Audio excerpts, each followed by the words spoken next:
કૈલાસના શિખરો પર જ્યાં બરફની ચાદર ચમકે છે અને હવામાં શાંતિનો નાદ ગુંજે છે, બિરાજે છે ભગવાન શિવ મહાદેવ, જેમની નજરમાં સમગ્ર સૃષ્ટિનું રહસ્ય સમાયેલું છે.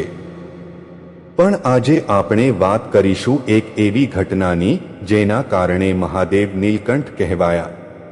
આ વાર્તા છે ત્યાગની, બલિદાનની અને એક દેવની જેમણે સૃષ્ટિના બચાવ માટે પોતાનો જીવ જોખમમાં મૂક્યો. સમુદ્ર મંથનનો સમય હતો. દેવો અને દાનવો બંને એક સાથે સમુદ્રના ખોળે બેઠા હતા.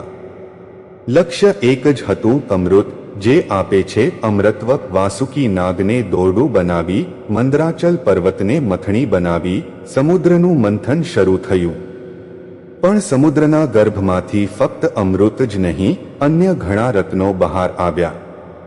ધન્વંતરી, લક્ષ્મી, ઐરાવત. પણ પછી અચાનક એક ભયંકર ઘટના ઘટી. સમુદ્રમાંથી ઉઠ્યું હલાહલ, એક એવું ઝેર જેની એક જ લહેરથી સૃષ્ટિનો અંત આવી શકે. આ ઝેરના નીલા ધુમાડાએ આકાશને ઢાંકી દીધું. દેવો ડરી ગયા, દાનવો ભાગવા લાગ્યા. બ્રહ્મા, વિષ્ણુ બધા ચિંતામાં ડૂબી ગયા. આ ઝેરને કોણ રોકશે? કોણ બચાવશે આ સૃષ્ટિને? બધાના હૃદયમાં એક જ પ્રશ્ન. ત્યારે કૈલાસના શિખરેથી એક શાંત પણ દૃઢ અવાજ ગુંજ્યો, હું આ ઝેરને પીશ. એ હતા મહાદેવ શિવ. બધા આશ્ચર્યથી તેમની તરફ જોઈ રહ્યા. દેવી પાર્વતીએ ચિંતાતુર સ્વરે કહ્યું, હે નાથ, આ ઝેર તમને નુકસાન પહોંચાડશે. પણ શિવે હળવું હાસ્ય કર્યું અને બોલ્યા, જો સૃષ્ટિનું રક્ષણ કરવું હોય તો આ બલિદાન મારે આપવું જ પડશે. શિવે હલાહલ ઝેરને પોતાના હાથમાં લીધું. તેની ઝેરી ગરમીથી હવા બળવા લાગી.